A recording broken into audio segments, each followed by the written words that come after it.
For nearly 2 centuries, apples made Hilton, New York, known as the Little Village with the Big Heart, tick. Orchards and farms lined its country roads, producing not only a crisp, juicy fall-time fruit, but instilling a blue-collar work ethic and humility in its residents that are evident to this day. Situated 18 miles northwest of downtown Rochester in Monroe County, the 6,000-resident village is surrounded by the town of Parma and sits just south of Lake Ontario in the heart of New York State's apple country. It's far from a typical suburb. Hilton's different because it feels so secluded. Well, and it is secluded from, almost the rest of Monroe County.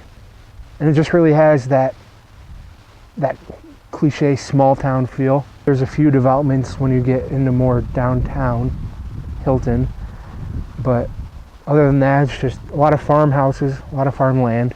People, when they think of Hilton, they just think cows, farms, corn, apples. What people don't understand is the Hilton, even though Hilton is a very small village and Parma is an sized town, the school district is huge. The Hilton Central School District is one of the largest in the area, with approximately 4,500 students from the village of Hilton and most of the town of Parma, as well as parts of neighboring towns Clarkson, Hamlin, and Greece. But the heart of the school district is the village of Hilton, and Hilton High School is the lifeblood of the community.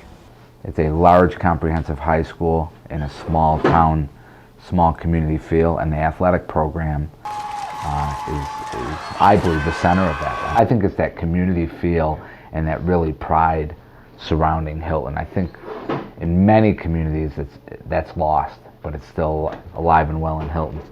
I think it's just a small town. Everyone kind of knows everybody. Having good support makes it a lot better, and then when you have a solid, quality baseball team, everyone's there for you, supporting you. The qualities instilled by Hilton's early agrarians shined brightly on the baseball diamond in the spring of 2008. But that success was a long time in the making.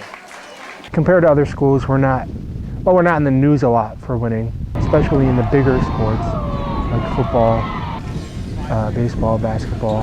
Hilton's always been competing very well at the quote-unquote non-spectator sports that usually don't draw the big crowds.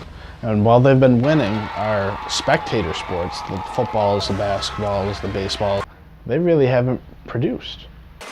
Despite fielding teams in each of the big 3 boys' sports for several decades, Hilton teams combined for just 5 sectional championships in those sports through 2007. Meanwhile, the Cadets' biggest rival, Greece Athena, won 6 in baseball alone. Hilton's lone baseball championship came in 1997 under longtime coach Ori Mee. The Cadets won the New York State Western Regional title that year before falling in the state semifinals, only to suffer through losing seasons 6 of the next 8 years. Mee stepped down as coach following an early sectional exit in 2005, handing the reins to then JV coach Jeff Murphy. When Murph came in, he really emphasized the program, 7 through 12, modified through varsity. The Cadets finished 15-5-1 in Murphy's first varsity season, winning Monroe County Division II over Murphy's alma mater, Greece Athena, by 1 game. The season ended with an upset home sectional loss to Webster Thomas, but the program's turnaround was well underway.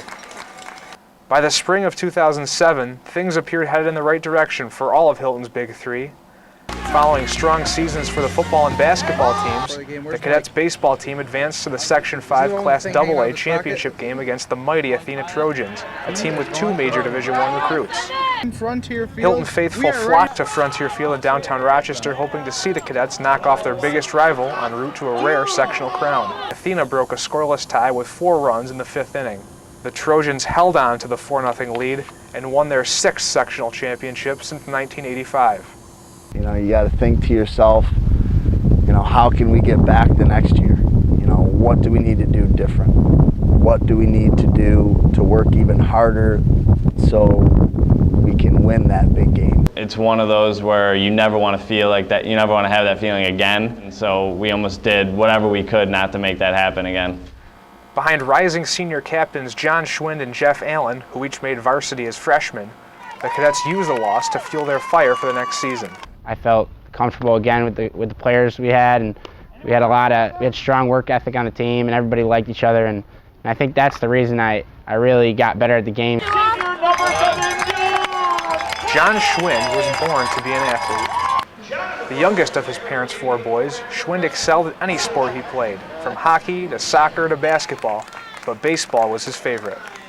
Pretty much when I was born, I wanted to do everything my brothers did, and I think that kind of helped me strive to be the most successful, have the most success I could in each sport, especially baseball. When he was in the modified team, we had our annual postseason banquet or picnic, whatever you want to call it. And I didn't know Johnny or see him play before. I knew of his name from his brothers. But they brought him up in the front of the picnic area, and he had a baseball bat in his hand. And everybody was allowed to call out some major league player at that time. And Johnny could sit there and imitate that player's stance, all his rituals he went before he batted and everything else, and I just knew this kid was going to be special. Schwind joined the varsity team as a freshman in 2005, but struggled, failing to record a hit. I was excited to have the opportunity, but at the same time, I just wasn't mentally into it. If I struck out, I'd get myself out of the game and I'd pout, things like that. But at the same time, I think that definitely helped me going into my sophomore year. Schwind responded mightily, making first-team All-County his sophomore and junior years. He left no doubt who the Cadets' leader on and off the field was heading into 2008. Sometimes you have captains because they're the best on the team, and then sometimes you have captains because they're the hardest working, and then sometimes you have John, who just happens to be both. He would stay after practice and hit off the tees. He would stay after practice and rake the field. He would do pretty much anything he could to be around baseball longer. He's like an all-American kid. You know, he's just everything he does. He works as hard as he can at. He succeeds in everything he does, and he's probably the most polite kid I've ever met. He's very, very modest, which is great, and he's just probably the best baseball player I've ever played with. He was a very competitive guy. And but once you made the mistake and he saw you sulk your head a little like this, but he'd pick you right up. Even after signing with Division I Marist College between his junior and senior seasons, Schwind made it clear his top priority was bringing a title to Hilton. John's just there to play the game. He doesn't care what recognition he gets. He doesn't care what college he goes to down the line. There's always the next step of just playing baseball. The fundamentals, getting the game done, winning the game. While Schwind kept the team focused, catcher and fellow captain Jeff Allen provided the comic relief. He's a character. He keeps the team so loose. I remember the first day of practice, we were supposed to wear black t-shirts. He comes in with a tuxedo t-shirt on. One time, I was on deck and I was like 0 for 3 that game. And he just comes up to me and tells me a joke. I won't say the joke, but I just started laughing. It's hysterically. And I go up to bat, and all that joke was in my head. And I think I got a single after that. But Allen also knew when to flip the switch and get to work. His leadership in 2008 was perfect because he kept our guys loose and relaxed and made them laugh. But when it was time to practice, you know, we got after it. At the same time, he could also push you in a way, but it was like you never did it in a too hard of a manner, but it was always like you knew when he was being serious and you knew when he was, got to get a focus. Not to be overlooked was his prowess behind the plate and in the batter's box. Jeff is still the best defensive catcher I've ever seen play. And John can back me up on that. He's the most reliable person I've ever played with. You could put the ball wherever you want and you knew he was going to stop it.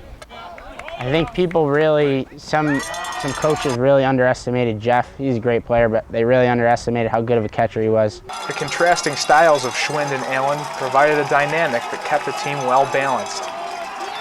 John would have snacks before practices, and Jeff would always make an attempt to have a bite of everything or steal something. They love each other. They're best friends. They've played baseball together for 6-7 years. And it was just great to see those two go at it every day.